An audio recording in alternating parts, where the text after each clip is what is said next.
or How to Succeed, by William Alexander Mackay. Sketch 2. Alexander M. Sutherland, or How a Zorra Boy Became a New York Millionaire. In the strong, well-defined features of the accompanying engraving, many of my readers will recognize the full development of the stout, sportive, muscular boy of 50 years ago. He was then known as Sandy Sutherland, and sometimes as Sandy Benji, to distinguish him from another Sandy in the same neighborhood. He attended the small log schoolhouse built on the southeast corner of Hugh Anderson's farm, 9th Line, East Zorra. This was about a mile from his home. He says, "As soon as I was able to walk so far, I was sent to school, and I recollect my father driving a yoke of oxen dragging a log after them, to make a track for me in the snow to the school." This, it may be added, was no unusual experience in those days. To get the boys of Zorra to school, no compulsory education law was necessary. Whatever the motive, the Zorra pioneers highly appreciated the value of education for both their boys and girls, and in many cases, I have no doubt, they were strongly reminded of their duty by the consciousness of their own lack of learning, until often, like their prototypes in Drumtochty, they were willing to live on skim milk and oatcake to let the children have a chance. In the case of Alexander Sutherland, the boy was father of the man, and his schoolmates of half a century ago are not surprised to read of him today as one of the wealthy men and one of the famous inventors of the United States, whose business extends into almost every state of the Union. We remember him as the expert athlete of the school, full of fun, apparently ready to explode with pent-up energy, always ready for some practical joke. When the tools could not be found, there was a general suspicion that Sandy knew something about it. When the tack, point up, was found in the teacher's chair, so that the dominie, suddenly sitting on it, quickly rose with a shriek, Sandy was the boy that didn't laugh. When a large-sized caricature of the teacher was pinned to the back of his coat, the general opinion was that Sandy did it. When a greedy, selfish fellow forcibly took an apple from Sandy, as he had often done before, and in eating that apple found a mouthful of red pepper, it was generally suspected that Sandy put the pepper into the apple on purpose. And when a big boy, the clown of the school, one day suddenly doubled up and shrieked with pain, which was found to proceed from a wasp in his pants pocket, it was observed by the scholars that the big boy had just previously been wrestling with Sandy Sutherland, and suspicion pointed to Sandy as having put the wasp in the pocket. Sandy had a keen sense of the ridiculous, and would tell the boys how one spring morning, when the snow was fast disappearing, Andrew Mackenzie, a neighboring Highlander, thus accosted him: "Weel, Mr. Sutherland, I shink we're going to have a saw." While kind-hearted enough, he was regarded as stylish, or uppish, in his manners, and too dressy for the ordinary country Highlander of that day. May we not here learn a lesson as to the importance to the boy who would succeed in life, of dressing himself neatly, if not stylishly? Boys, never be slovenly or careless in your appearance.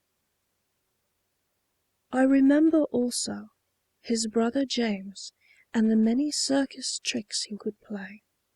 Standing with one foot on the back of the horse, he would ride as fast as the horse could run.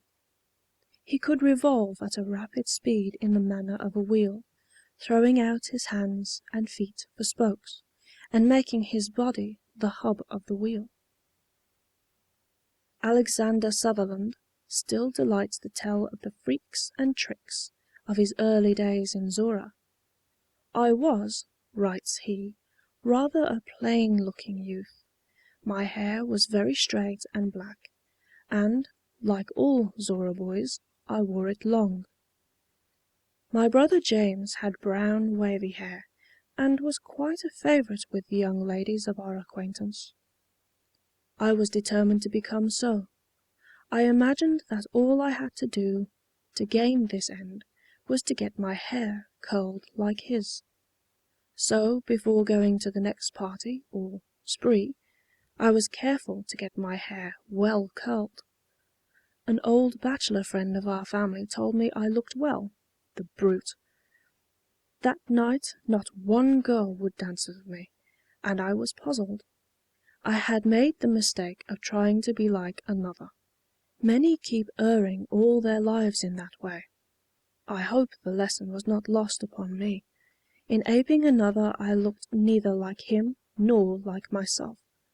My mother wouldn't have known me. Since that night I have tried always to be real, to be myself, to be what God intended me to be. The old spelling match was at one time as popular in Zorra as hockey and football are today among the boys of our towns and cities, and perhaps much more profitable. Those living on one concession would usually be pitted against those on another. The contest would take place in a schoolhouse, which was sure to be packed to the door. The schoolmaster, or one of the best scholars in the neighborhood, would be selected to give out the spellings. Every old spelling book and every other book, from Johnson's Dictionary to Ayer's Almanac, would be ransacked for hard words. Long and careful preparation was made by the intending contestants, and when the night came, excitement in the district ran as high as in a modern political election. Each concession line was represented by 15 or 20 spellers, chosen weeks beforehand, and as each speller scored a point against his competitor, great was the cheering of his friends. The excitement steadily increased as the contestants grew fewer, and the words became harder.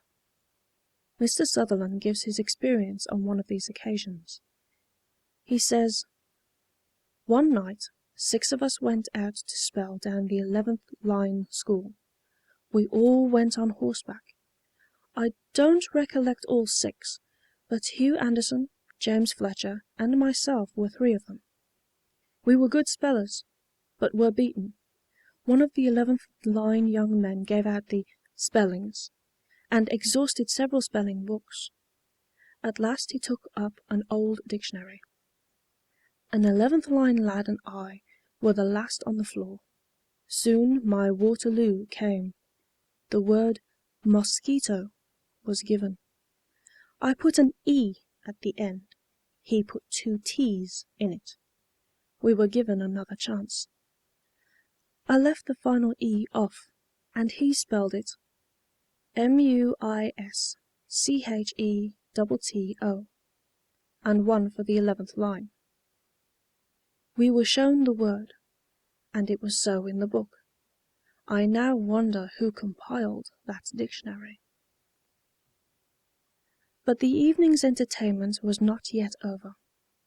One of Mr. Sutherland's party suggested a practical joke. There was at this time a toll-keeper on the 12th line, below Lappin's Hotel, who was notorious throughout the district as an irritable, profane, and extremely disagreeable creature. On that night the boys determined after the spelling match to have some fun with this cross man.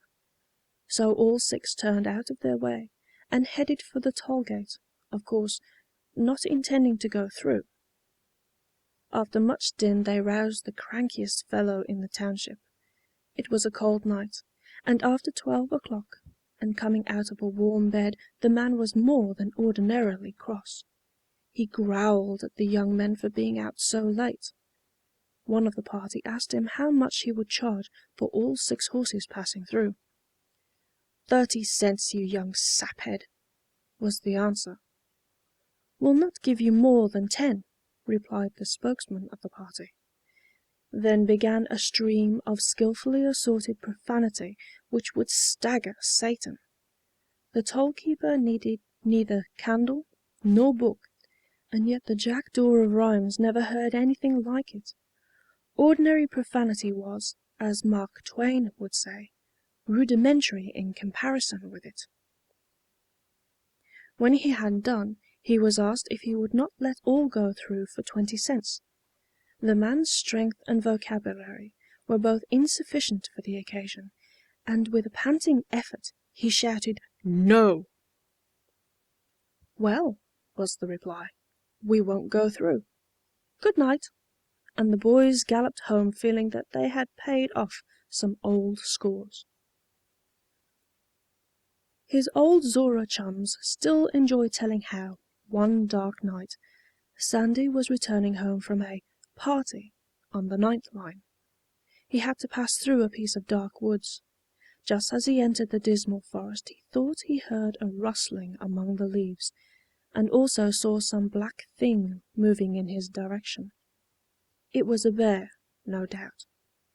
Quick as thought, Sandy turned and took to his heels. Soon he appeared at the house he had so recently left, pale, speechless, and almost breathless, and related as well as he could his adventure. It was a pioneer sensation. Quickly every man and boy present armed himself with some weapon. Pitchforks, axes, spades, knives were never in greater demand. Under the leadership of Sandy, the excited crowd boldly marched to the spot of danger, but Bruin was not to be found. In vain the woods were searched through and through, and many, as well as loud, were the challenges given out. The Canadians at Paardeberg were not more brave, nor half so noisy. During this midnight hunt, Sandy quietly slipped away and went home, and soon after it was confidently whispered that Sandy was only shamming, that he had seen no bear, but just wanted to "fool the boys." At the age of 17, Mr. Sutherland was sent to learn the grocery business with J. and A. Clark of Woodstock, but here he remained only about a year. During this time the following amusing incident occurred. One day a raw young lad from the country came into the store wishing to purchase a mouth organ. The innocence of the young fellow, seeking for a mouth organ in a grocery store, struck Sutherland as ridiculous. Keeping a serious look, he replied, "We have none here, but if you come with me to the next door we will perhaps get one." So saying, Mr. Sutherland led him into a dry goods store, and giving a knowing wink to the clerk, quietly asked him for a glove stretcher. With this young Sutherland proceeded to measure the fellow's mouth, and holding it open the full width of his face, asked the salesman if he thought that he had a mouth organ to fit that. Looking very serious, the salesman answered, "I am very sorry to say we have not." The young fellow went away, sorry he was so hard to fit. Leaving the grocery business, Sutherland entered the West End School, Woodstock, at that time taught by Mr. Henry Izard, of whom Mr. Sutherland still speaks in terms of the highest respect. In this school he chummed with John L. Murray and Peter Nichol, both of whom are now well-known ministers of the gospel. "Many a night," says Mr. Sutherland, "into the wee small hours did John Murray and I wrestle with Colenso's algebra. John was a better algebrist than I, but I was not easily excelled in Euclid, for I so thoroughly mastered the first 4 books that all I needed was the number of a proposition, and the number of the book containing it, and I would reel it off like the chief end of man." Leaving school, Mr. Sutherland was soon engaged as a bookseller's clerk with William Warwick of Woodstock. This, he observes, saved the county of Oxford the trouble and expense of another poor lawyer, for a lawyer is what I aspired to be. In the book-selling business he continued about 2 years, and then started a country store of his own in the village of Maxwell, County Grey, Ont. Before leaving Woodstock his many friends honored him with a public supper. where many good things were said, and happy predictions made concerning the ambitious and popular young man. At the time of the Fenian raid in 1865, the military spirit ran high in Canada, and Mr. Sutherland showed himself a true patriot. He got together a fine rifle company, hired a drill sergeant, and had the men drilled at his own expense. However, the danger was soon over, and their services were not required. Mr. Sutherland says of this, "I was glad. I would not like to see a lot of reckless fellows like the Fenians shooting in my direction." After this, Mr. Sutherland moved to Stayner and then to Collingwood. Here he amassed considerable wealth, and was well known for his public spirit. Selling his Collingwood business, he with a few friends bought 2,000 acres of very fine pine land near Barry. For a while the business prospered, but suddenly, through a change in the American tariff, there came a panic among Canadian lumbermen, and Mr. Sutherland was left without a cent in the world. He thus writes of his experience at this time.